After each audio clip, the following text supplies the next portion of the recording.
Afternoon everybody, Rich here, back for another video for the Diecast F1 review. Here today is the Jordan Mugen-Honda 198 from the 1998 Formula 1 World Championship. This one driven by Damon Hill. And it is the car which I, plus many others, thought would be the car which would bring Damon Hill back to championship winning ways.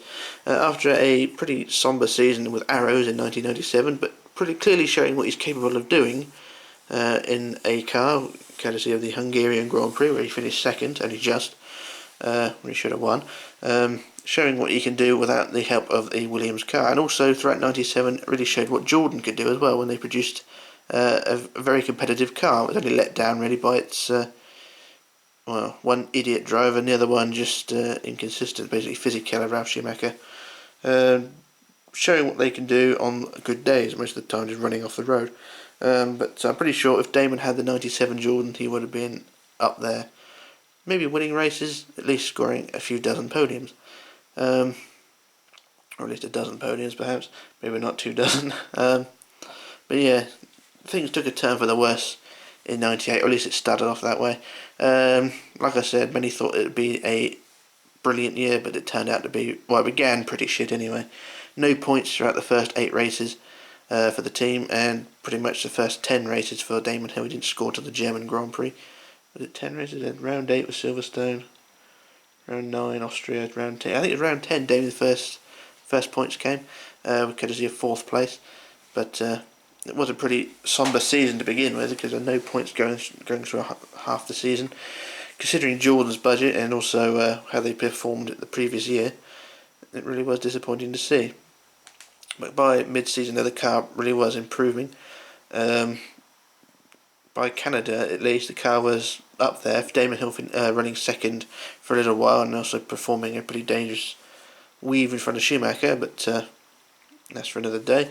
But the car ultimately broke down and retired, so the season progressed. But like I said, at Silverstone, Ralf Schumacher picked up 6th place, then 5th place at the next round in Austria, and then double points finish the German Grand Prix. And then eventually they'd win their first race at the Belgian Grand Prix. Very historic race, and was shown on Sky Sports F1 the other day, which was rather nice to see. Although it's repeated quite often actually, but there you go. A 1-2 finish for the team, and pretty much gave them the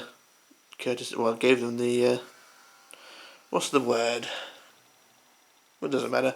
They were in the top 4 big teams. That's it. They're in the top 4 big teams basically, and eventually finished 4th in the Constructors' Championship, just ahead of Benetton, and only not far behind Williams as well actually. But yeah, it was when it was sorted out, it was a competitive car. Now onto the model itself. Of course, it's a Minichamps model. Got the box over here. No point reviewing that because, you know, the Minichamps box is basically black with a checkered flag all over it, so that's that. Onto the car.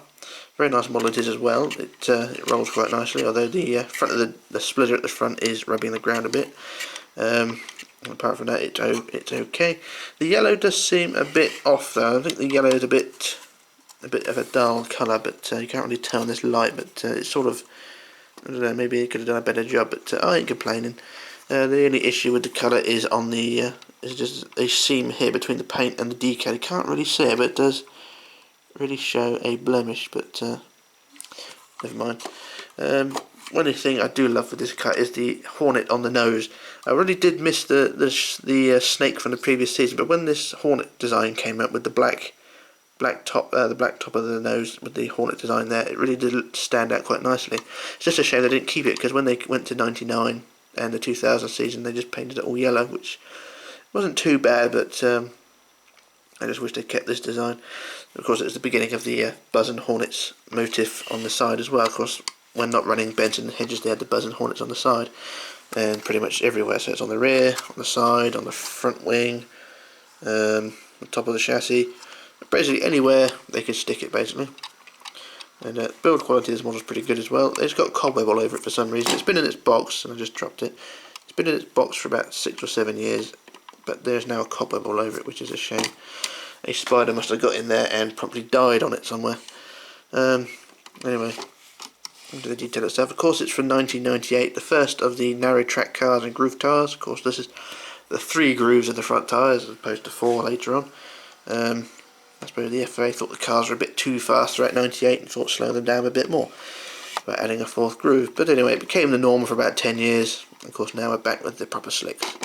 Although they're a bit shit slicks, to be honest. They wear out too quick. Although that is the rules. So we've got around this side of the car, very nicely designed. A very nice shape to this car as well. I suppose if you painted it completely one colour, you still know it was a Jordan. Of course, you've got a very nicely sculpted air inlet up the top there. It sort of bulges out and bulges out sideways. Just a quick zoom on it. There, so we've got the nice shaped air intake there. We've got Damon Hill below, and the T-cam above that. So it's a very nice, very nicely designed all round. So the black on the nose really does shine. Actually, you really can see it's reflecting quite nicely, whereas the rest of the car doesn't quite reflect it, and reflect the paint or reflect the light at all well. Then again, it's bright yellow. What do you expect? So we just move around to the other side. Now we've got the stripes of the Hornet on the back here. Very nicely striped design, which stayed until the end of 2000. Actually, it's a design they incorporated and kept for a few years, and very much missed in Formula 1. The Jordan team, of course, it is now Force India, but not quite the same, is it? But we also got the Stinger as well. You see the red Stinger there? I always wondered what it was until someone pointed it out. It's actually the Stinger of the Hornet. If we just look around the rear there, you can see the exhaust pipes under the bodywork there. And we just turn the car over, we've got all the gubbins underneath, got the diffuser, the keel underneath there. What's at the underside there? The Jordan Mugen-Honda 198. And then we go through the diffuser, which has got a blob of copper, I think, on it for some reason, which I think is actually a defect on my side. And just drop it down, there we go. But overall, it is a very nice model, and it's one that does stand out quite nicely in a collection. The Ralf Schumacher version, which I don't have, but I do have the Ralf Schumacher version for the '97 car. The Ralf Schumacher version comes in a bright yellow box, so it does stand out a bit more as well. It does look a bit weird when it's amongst the rest of the Minichamps collection, but you know, it's a thing they had at the time. The Ralf Schumacher collection. I think they expected big things from Ralf, but ultimately it didn't happen. And there's also another version of this car as well with the, I'm not sure if it is an official release or someone made it on their own, you know, made a kit bash and it basically went to mass production. But there's a Tower Wings version as well. It's basically these X-Wings which sort of come out from the side pods up to about this high and had extra wings on them. They look, so looking at them now, they look pretty cool, but at the time they just looked ridiculous. And the FIA promptly banned them at the I think the 4th or 5th race of the season. They banned them outright. So they were a short-lived aerodynamic thing. Of course, by 2005 the cars were completely covered in aerodynamic devices. But anyway, go to the quality of this car. The quality is very good. The build quality is very good. There's no bits which are just going to snap off. The only weak point I would say is the wing mirrors, which on mine are a bit loose. Just need to get the glue gun out and sort that out later on. The front wing is held on quite nicely. The front wheel is sort of spinning on its own, which is the suspension is not quite strong enough to hold the weight of the car. So the splitter is actually holding the car up. Okay, the rear wing is a very large unit. So you've got the rear wing here. The end plates do run along the sides here and connect to the bodywork, so it's actually held on really well. It's not going to break off, which is quite nicely done there. I'll just zoom to the cockpit. The cockpit detailing on this car is pretty good. You've got the steering wheel and detailing there. It's quite nice. Not a huge amount of detail, but it does its job quite nicely. Got a few stickers in there as well for the FIA and that. Jordan on the steering wheel. Quite nice as well. It does turn a little bit, so you can play with it a bit. There we go. Well, that's the 198 anyway. I will do a review of the 199 as well, which is the 1999 car. A much better Jordan. Not in terms of looks, but performance wise it was brilliant. One criticism I do have of this car, I did point this out in the previous video of the 197 Jordan, is that the yellow OZ rims on the front wheels, I think it's the same with the rear wheels as well, but the yellow rim is in the wrong place. The yellow stripe should be on the outer edge of the rim, but on the Minichamps models they tend to put it on the inside there, which I think is a bit lazy. They didn't really look into that very well. But they did, the real car did have the OZ yellow on the outer edge of the rim. If you do look up images on Google or whatever, you will see that the rim is in the wrong, or the yellow stripes in the wrong place. But that's the only complaint I can think of. Then you've got all the decals on the side there, got all the sponsors on the underside of the, or the bottom edge of the side pod there. We've got the splitter there. But overall, a very nice model. It's probably the most common model you're going to see on eBay. I think I've just pointed that out. It's pretty common. You will pick these up pretty cheaply, between 10, 20, maybe as high as £40. I think the Tower Wings version does go for a bit more, but most days you can pick these up as cheap as anything, and they do look good on display or in a collection. So I would say pick it up. It's a very nice car. And I'm about to sneeze for some reason. I don't want to sneeze. I shall put that away. Don't want to sneeze. But yeah, it is a fantastic car, a very nice model, and I do recommend it. I would give it a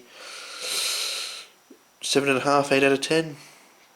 Nah, bollocks, give it a 10. I like it. It's a very nice car, and like I said, I would recommend it a hell of a lot. And there are decal sheets as well, available as well if you do want to do a conversion to the Benson and Hedges livery. There are decal sheets available, but you will need to be careful with this one because you do have to take the Buzz and Hornets off the car first. As you get the Buzz and Hornets, you will have to remove all that first before you put the Benson and Hedges decals on. So personally, I would leave it as it is. But if you've got the balls to do it, then by all means do it. There are a few on eBay that I have seen, and it does bump up the price or the value of the car a bit as well. So if it is an investment you want to do, then by all means have a go. But be warned, if you do fuck it up, there is no way out. Anyway, that's my review of the Jordan 198, and I will return with another review of the 199 and subsequent Jordans as well. So I think I got them all until 2004. I don't have the 05 car at the moment, which is a bit of a bastard to get hold of. It seems a very rare model. But I do have the 91 car, which I reviewed before. I have the 95, 96, 97, 98, all the way up to 2004. It's just a shame Jordan didn't do, Minichamps rather, or any model company didn't do the 92, 93 or 94 car. The 94 car is especially well I say sought after by me because it is a very nice car, and it's also the first really competitive Jordan. But it's a shame no company has come forward to license that one. But anyway, that's my opinion, that's my review, and this is Rich signing off, logging off and disappearing, and I shall return with another review, so bye for now.